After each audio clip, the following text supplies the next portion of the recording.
Hello, everybody. Welcome again to another El Terreno internship presentation. Today, I'm very happy to introduce Regis and Alicia, who have been with us for the last 6 weeks, joining us here on a sustainable architecture and construction internship, continuing with the legacy of the project that's been going on for the last year and a half, more or less now. And we've been making some really good progress over the last few weeks. And I'm very also happy to have some of the previous interns who have been part of this project and joining us again to see how the progress is coming along. So great to have everyone here. And I'm going to pass swiftly over to Alicia and Regis to continue with their presentation. Over to you guys. Thank you, Joshua. Here we go. Also, I showed my screen. I hope you will all see it. Let me know if it doesn't work. Can you see the screen? We can, yes. Okay. Perfect. Nice. So, hello everyone. I'm Regis, and here is Alicia. We are two interns that I'm there for 6 weeks. I'm a 23 years architecture student, and I worked here at El Terreno for to help the heritage preservation of ancient rural habitations. Hello, so I'm Alicia, I'm 22, and I am a language and culture student. I came here to get in touch with a new culture and a way to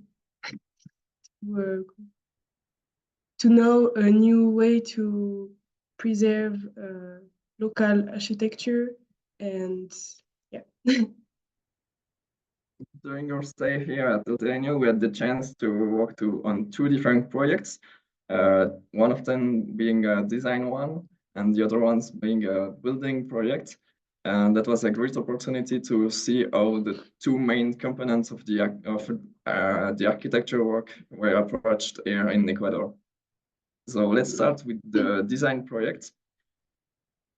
We worked on this house, whose name's Anita's house, because the family that owned this house is basically Anita's one, and they are a low-income family, and this house was previously abandoned, and they use it as a shelter for sheep.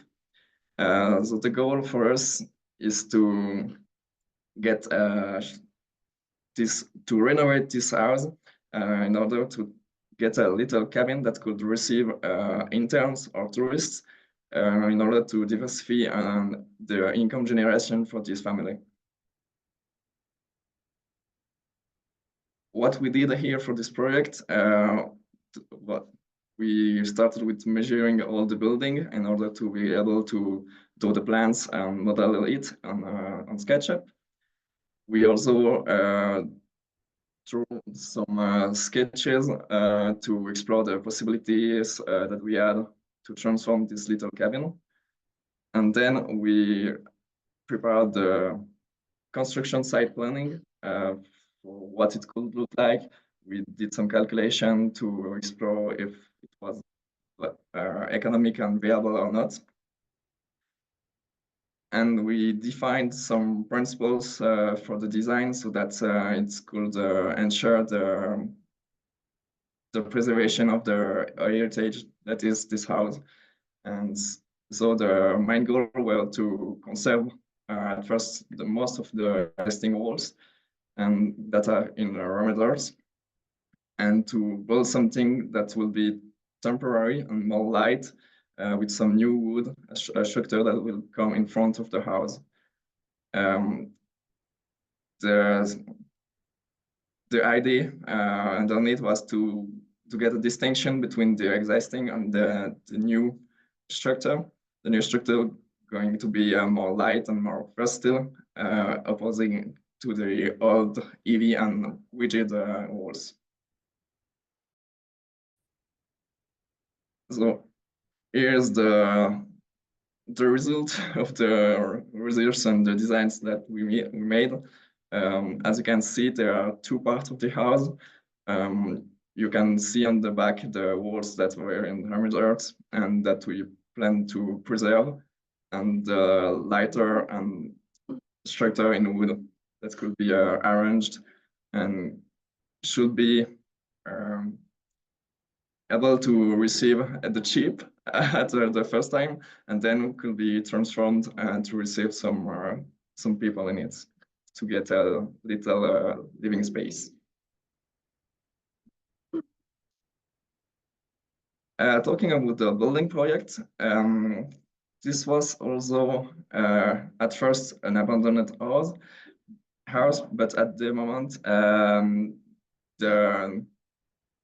it's in a building phase, following to the design made by some previous intern.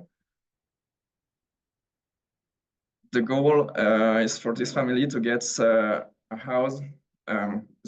First, this family has a lot of members that just emigrated because there is lack of work here in Atendawa in Ecuador, and the goal by renovating this house is to be able to get the people back here with a roof, and also by doing an extension, as you can see here on the side of the house, to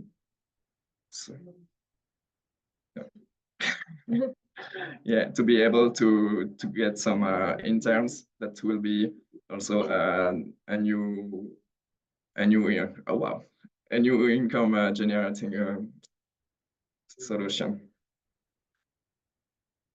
Yes, so tourists can live in it and the family can get some incomes through the house. So this house was already started. The building phase was already started, and we had the opportunity to explore some techniques, handmade earth and Adobe during the construction. And we also received the help of 16 volunteers during the week to help us to work in this house.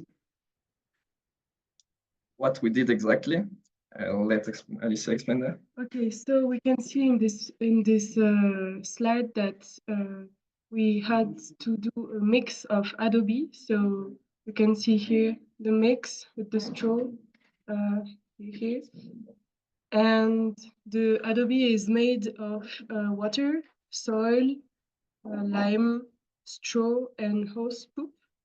And yeah, it's a sustainable material to do the walls and yeah, to protect them. So that's the students.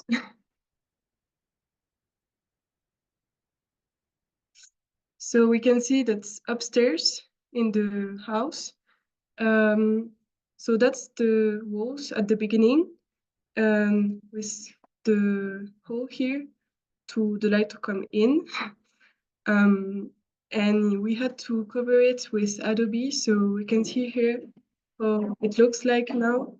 So yeah, we made this Adobe application on the wall. We made one layer first, then we smooth it to do something flat, and then we put the second layer at the end. Yep.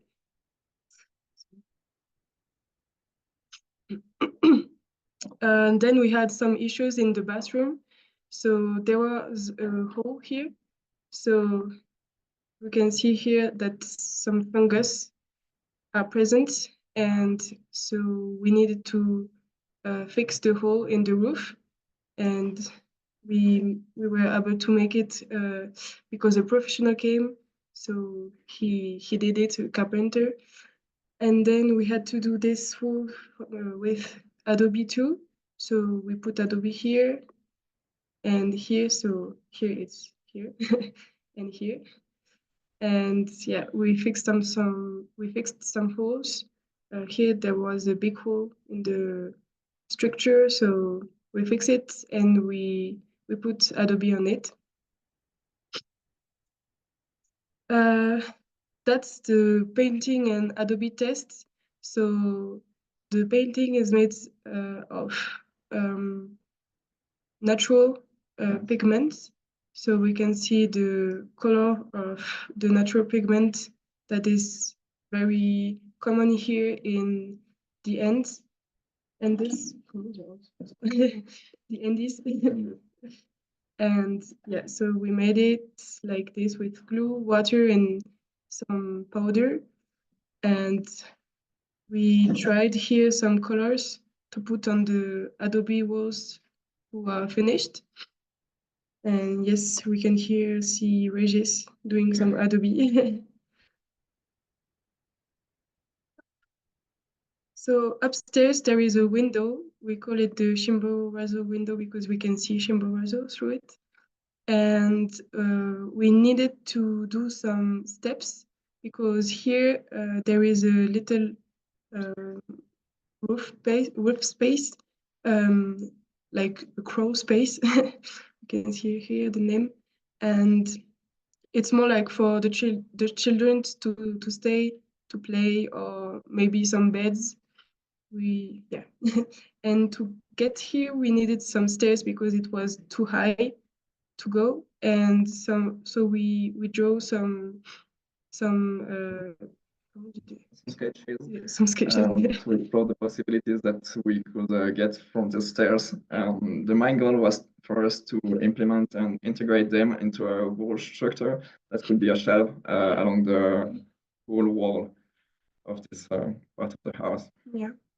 So yeah, we needed to flat this and to put some Adobe more here, and yeah. So and then so we needed to do some woodwork for the kitchen and for other parts of the house. So Regis made it. So that's a construction we started here with the group who came, and yeah, it's made with wood, and yeah. Yeah, I started with reviewing the first design because the will of the client has changed, and to make it easier to construct with the volunteers so that they wouldn't have to get to a professional to actually build it. But still, the professional helped us to get the wood, some local wood that we just got there, and we've been able to start the construction of this one. That was a cool job for the volunteer. I mean, I'm sure they appreciate it. Yeah, that was really nice to get some woodwork in this Adobe stuff of construction. Not just Adobe. And okay, and I want to add that for the Adobe, we did some Adobe downstairs too. So that's just upstairs. We did some Adobe downstairs to fix some holes too, because there was a lot of holes in the walls. So we fixed it and we smoothed another part of wall in downstairs.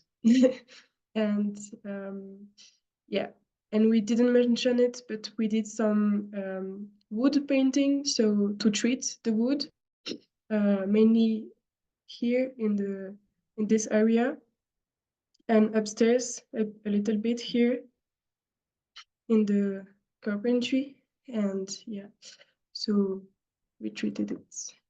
Yeah, so this painting has the purpose to protect the wood from the fungus or insects that could attack it. Yeah. So yeah, we need to. The next step will be to put some painting on the walls and to finish the woodwork. Yeah. So what we learned during our internships was a lot of techniques and a lot of construction sites and supervision experiments with the group that came. We explored some. Oh, oh, it disappeared. We explored some new techniques, some local techniques to do some construction here, and it was really intuitive and interesting. And yeah, we liked it because it was made of natural elements, and it was to preserve the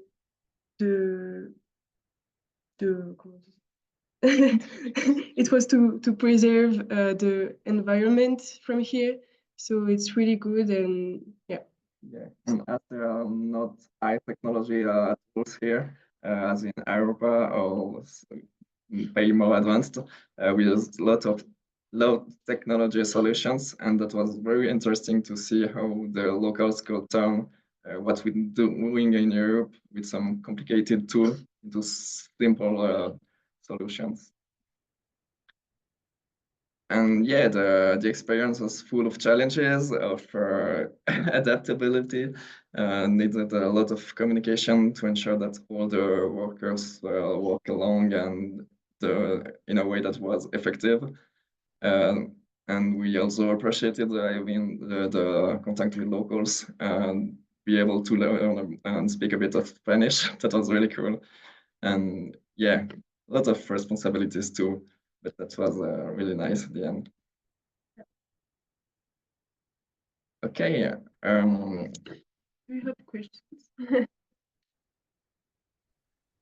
Thank you, guys. Thanks for that presentation. Really concise and clear. The main question that always I'm curious to hear about is obviously this way of building. You don't find this in Europe very much. What, from your experience, do you think you're going to bring back to Europe, or what do you think? What do you think is needed or what can be applied from this experience in Europe? Especially, just before the call, we were speaking to Bart, who did the original design for the house, and he was saying he's going to be working on some mechanical levers to be able to regulate temperature within cities, and that's so far away from the work that these projects are like in terms of budget and materials that are available. So, what do you think is transferable into the more modern world and developed countries?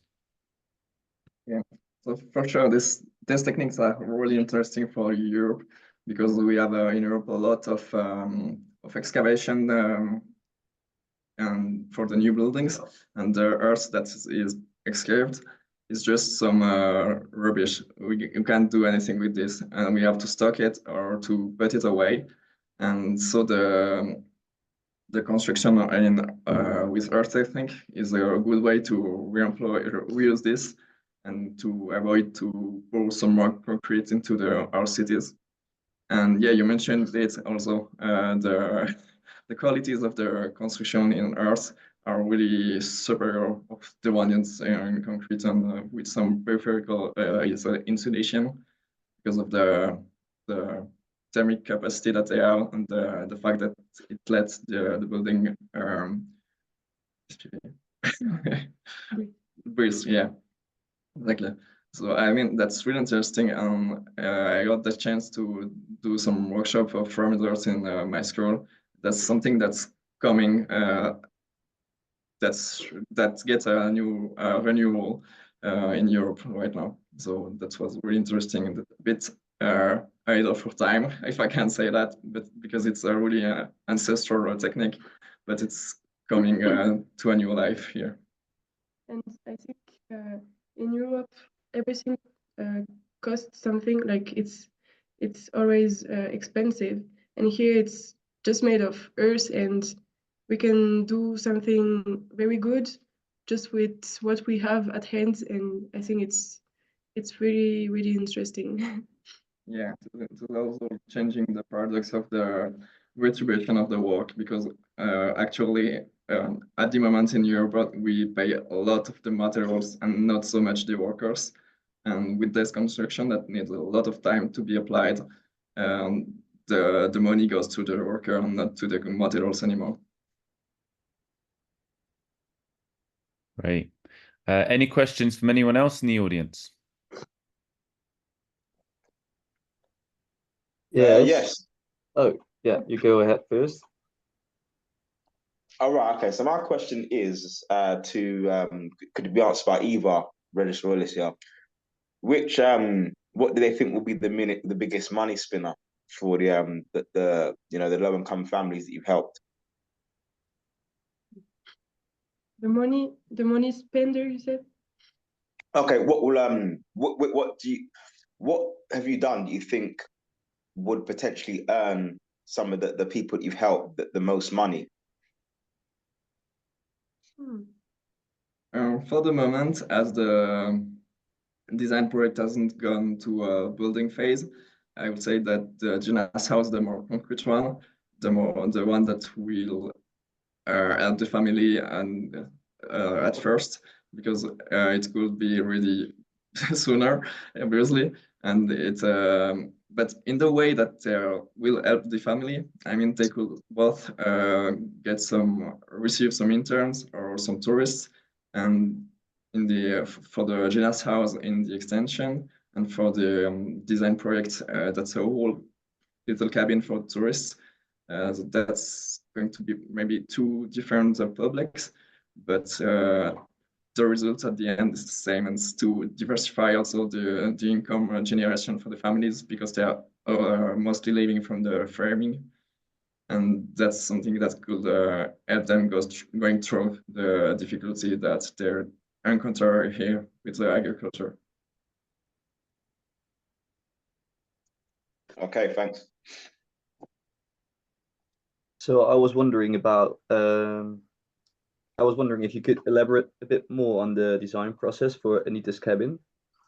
Yeah. Because the first use was still for sheep, I think, and then afterwards maybe for renting it out, and then you showed the design.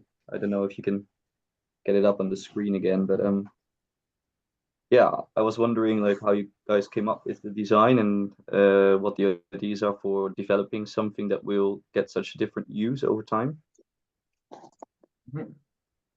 For sure. So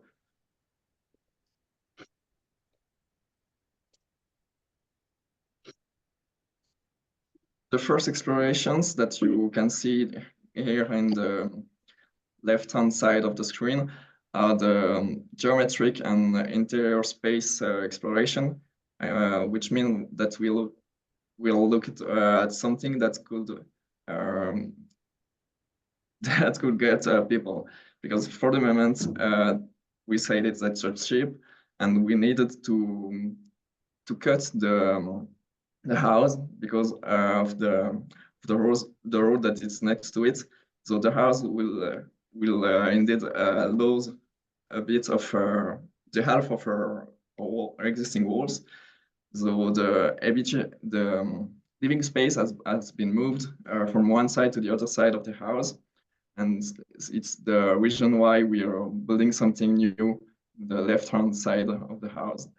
And we were thinking of doing something not big, not too big, so that the intervention is something minimal regarding to the existing building, and respect the heritage. And we are looking for some different roof forms, roof geometries, to ensure that they will notice the difference between the ancient building and the new one, so that there's no doubt and no usurpating the identity of the old building with the new one. And we came up with the solution here, which has in the first level the living space, the bathroom, the kitchen. I don't know. Yes, I probably could show you some more advanced plans if you would like to. Yes, could be nice. Is there a use for the like one half of the building looks like it's almost 2 stories? Is that just open space, or is that a second floor? So I tell you what, I'll give you a little bit of context. Well, Regis, yeah, if you're able to open design, I think that would really help people to understand more. So the reason that we started looking at this house is for those who have been, know that the entrance to El Terreno is quite a steep incline, and we've put a temporary road in. But this building gets in the way of this entrance. So first of all, it's a public entrance that goes up and reaches several properties, and the building itself, you know, it's at least 100, maybe I think they even said nearly perhaps 200 years old. Oh. But it's not as in good condition as Gina's was, especially with the roof. There's lots of holes in the roof, lots of rain and water getting through, and a lot of the wood has deteriorated. I think in the next few years it could collapse on its own, unless something's done. So there's some of those design challenges of the need to replace the entirety of the roof, the need to redesign the building because it's located exactly where the road would ideally need to pass through. So how can we find a way to protect the cultural heritage while also being able to make the accessibility to the properties more worthwhile before the building falls down? Here you can see the road goes round this corner. What you can't see below that is there's a big drop and it's not safe. So there's even the potential that the road could actually collapse under heavy weight. So it's also there's safety concerns as well. As you can see from some of these photos that Regis is sharing, the quality of the wood, you know, it's been around for a long time, might not be around for much longer. So the goal of it was to redesign it using as much of the original walls as possible, but extending it forwards out to the left, to the right-hand side, as you can see on this picture, and to make the most use of the space. And the walls themselves are quite high. It is a two-story building. So again, it's how can we make the most of the existing structure, which is still intact, to be able to create something. So yeah, I'll let Regis, I'll let you explain any more of this. Yeah. Thank you very much for the question and for the context explanations. They were all needed. So yeah, here you can see the existing house on the side that we are going to do the extension. And here is the back of the house with the road. So there's walls here to be cut because we need to rearrange the road so that it's less dangerous. And also the walls were starting to collapse. And this wooden structure here isn't really safe enough to get it preserved. The only carpentry that we could reuse is these beams and these pillars here in front of the house, and that will serve for the second level of the new building. We can see it better there. And we respect the dimensions and the grid that is generated by the existing building to get the new one. And yeah, you can see in brown here in the right part, the existing wall that we want to preserve. Here is the road. So the walls that were actually there have to be cut. And here's the interior space that we designed with the existing pillars here in the middle and some additional pillars here at the front of the house to support the new temporary walls that we close the space in order to be able to get cheap and then to be transformed into a living space with, as you can see here, the bathroom, the little living space, kitchen, and some stairs to get upstairs, because we wanted to also preserve the fact that these houses are constructed with two levels, and we wanted to reuse, as I said, just here, the beam that's there and the pillars that could allow us to do the second stairs. Very nice. And where will the sheep stay in the first part of the process? During the process of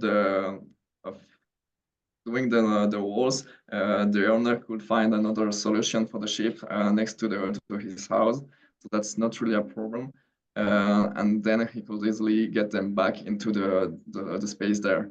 And for the long-term solution, the goal was to get another idea for the ship that we didn't work on for the moment, but the idea was to evacuate the ship at the end. Yeah.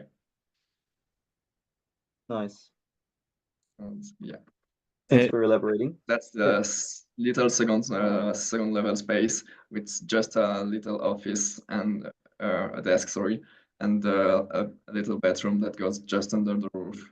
And as you can see in the design there, the roof is just a little bit higher than the existing wall and with another inclination, so that it doesn't disturb so too much what we want to preserve, but it's enhance the difference between the new and the old building. Yeah.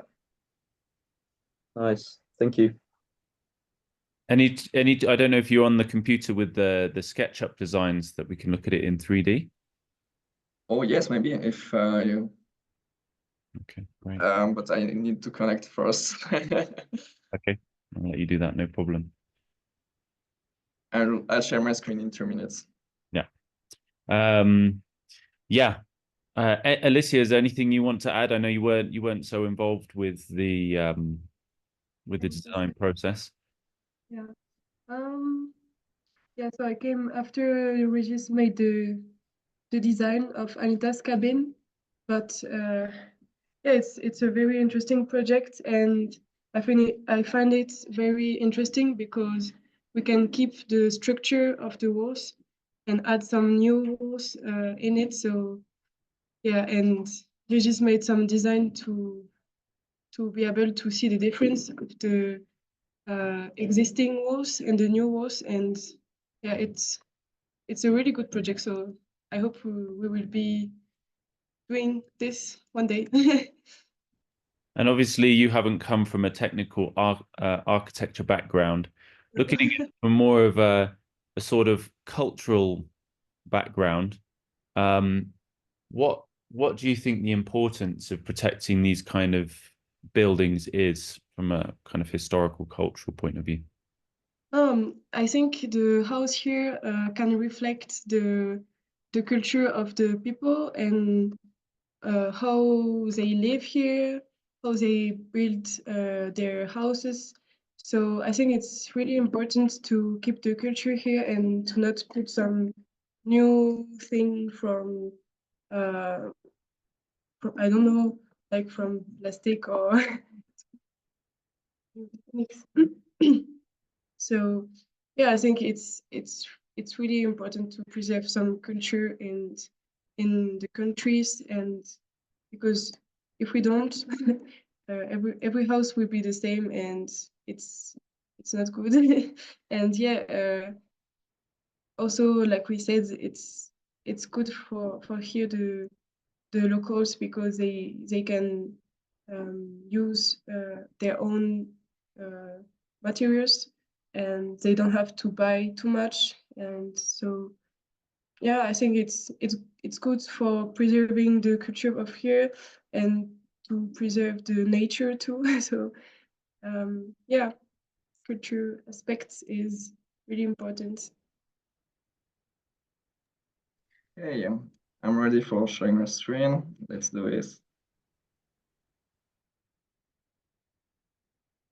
Okay, so you should be able to see here the first modelization that we did. That's just taking the whole part of the building that we could preserve. That was meaning that's the wall. I didn't draw the roof at this moment because we were pretty sure that we needed to get it out in order to check if it was safe and to reuse the pieces that we wanted. So yeah, that's what the house looked like. You can see here in the front the little space with the wooden structure that we are going to preserve, and here at the back, the actual road was coming like that with a huge height difference, and the walls that we are going to cut. These walls will be cut like that.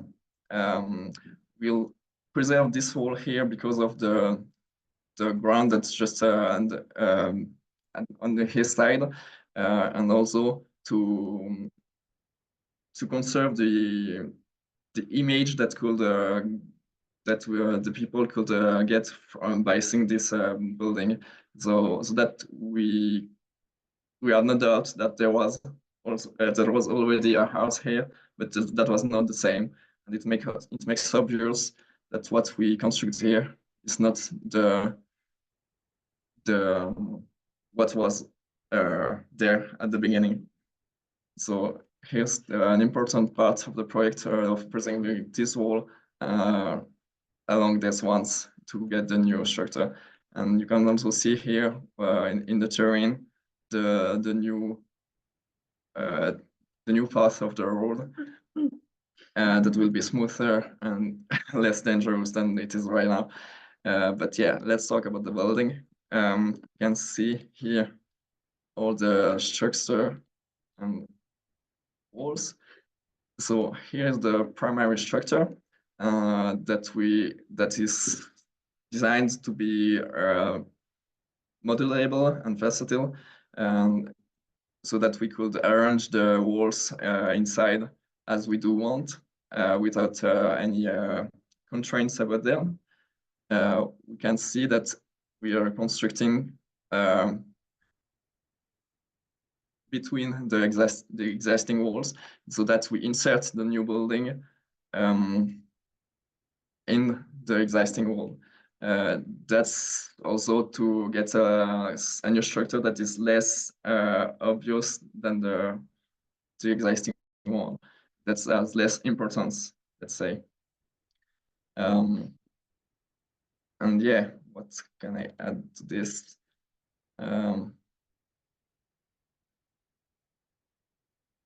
Maybe yeah, the fact that the windows here are all turned to the east. Yeah, that's the east, where the sun rises and where we can see the chamber as well. So it's a really nice view here when you're doing the cooking.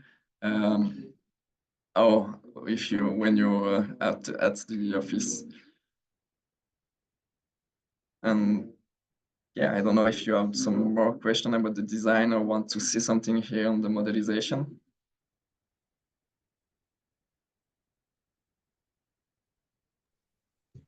The height of the window, I don't know like in how much detail you've thought about this already, but like I can understand when you're cooking, you're standing up, so you have different views than when you're sitting down for dinner. But the window is the same height at both places, of course. So like can you still see the view when you are sitting down, or is it only when standing up, or the other way around, or? No, it's just while standing up, because if you have this view, this window on the at the sitting level, it means that you are the sun in your face if you work in the morning, and that's not the most the most efficient way to work. I mean, so the view is just to get the light in the space from the upper space of the upper wall, and the view is only revealed when you stand up and you take a little break. Yeah, and downstairs? And downstairs there's also the height of a human head, and an equatorial human head. Yeah, you can see it while cooking. Yeah. okay. I don't know if I have the view of.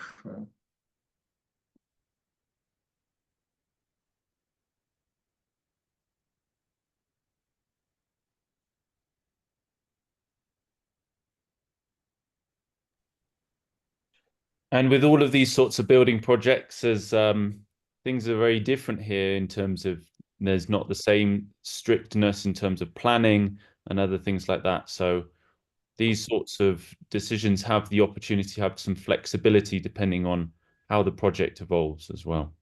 Yeah, because I would advise to like think about if you're designing for an Ecuadorian family, like if they want to live there, yes, then the height is very good if you take into account the height of an average Ecuadorian person. But then since it's purpose might also change to tourists. They will be taller, of course. So maybe different heights would be better. Like, but I can see how that is not relevant maybe at this stage yet. Yeah, also you are absolutely right. And there are, of course, some questions that are not find any precise answer yet, but we defined some principles that are for us important to get this project to the end. And yeah, some little stuff like the exact dimensions of the window, the exact emplacement, or even the definition of the interior space could be a bit changed and adapt to what the people will actually see it. Yeah. Right. So we've got time for maybe one or two more questions.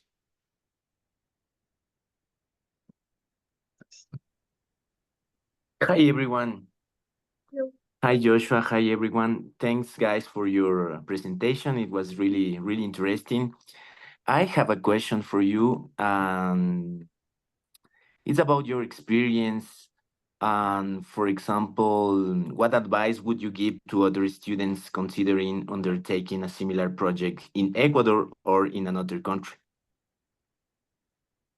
I would like to say that if they're coming there for the rural preservation project of these architectures, it's really important to get some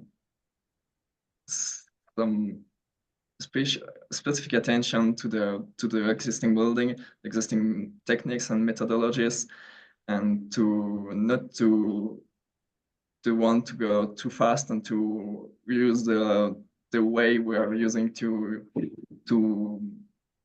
reflect in Europe, because that's not the same, and we need to change our view of the project, and also to build something slowly and with some minimal information, I would like to say, because this house are just a fantastic heritage, and it's just a shame to get something that's get them out of their previous utility and saying that appearance. Yeah. I think it's important too to get in touch with the locals, because in that way you know what they want, you know how they think, and you need to respect their needs. And yeah, I think both are important, to get in touch with the locals and preserve the existing buildings. And yeah, because if you put too much new thing in the buildings, it will be weird, I think, when you look at other houses, and it will be weird for the locals who live in them, because it will not be like what they already know. Yeah, so I think it's important to preserve the culture heritage here. Yeah. Or in other countries. Yeah, that's the job of an architect, actually. It is always negotiating between what you want to do, what you should do, and what the client would like to get. And yeah, that's very a nice job, but it's sometimes difficult and mind-breaking. Thank you. Great.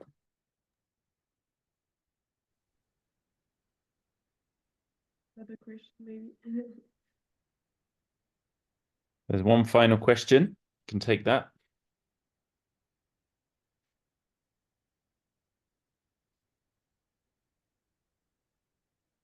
And if not, I'd just like to say thanks very much, guys. It's been great having you over the last few weeks. You've really helped us take, like, I feel like with this building project, Genus House, it feels like we can see the light at the end of the tunnel.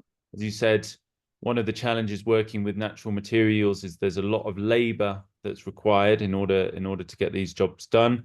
I obviously want to thank Moyo for bringing all of the students from Aston College in Birmingham over to give us some enthusiasm and some muscle to get this work done. And it feels like we're really very much nearly there. From when Bart was here January last year, it's going to be hopefully not too long before we can have people living there and enjoying this space as the first flagship project to be able to demonstrate not only how these buildings, beautiful buildings with a lot of history and stories and family connection and culture integrated into them. So not only having those buildings renovated for their own sake, but also generating an income for families who really need it, because there's very few employment opportunities. There's lots of migration taking place because people don't see a future here for themselves.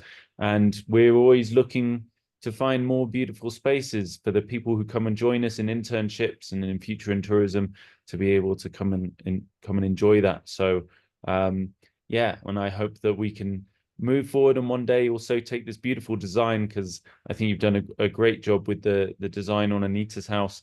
From what started off, it's really solving a problem. It's solving multiple problems, right? It's a road that's inaccessible. It's a building that's about to fall down, and taking those challenges and turning them into an opportunity of some more income and some beautiful spaces. So I want to thank you for all of your dedication and hard work. You've both been really committed. I've seen you working late into the night on more than one occasion to get everything finished, as well as all of your university things that have been going alongside this, and some great leadership qualities that you've led with the students and the young groups to, this volunteer group who are with us, to inspire them and show what sort of futures are possible and how they can look at these sorts of projects with new, fresh eyes. So thank you so much on behalf of all of the families in Natandawa for your hard work. Thank you. Thank you very much, Joshua, for your support, and thank you all for joining the meeting. Yeah, it was a pleasure to work with this. Thank all of you. Great. And thank you everybody for joining, everybody who's been involved in one way or another. This call is recorded. It's going to be put online on our YouTube channel. So if you want to look back through, we've got various other presentations on there. And if you're interested in joining us out here in Ecuador, we would be very happy to hear from you. So you can visit our website, elterrenoecuador.com. And until next time, Alicia and Regis, a safe onward journey. And we hope that you'll be joining us in the next presentation, wherever you might be in the world. See. Yeah, for sure. Looking forward for this project to be ongoing. Yeah. Thank you very much, Joshua. See you soon. All the best. Hasta luego. Thank you all. Bye. See you. Bye bye. Ciao, ciao. Hasta luego.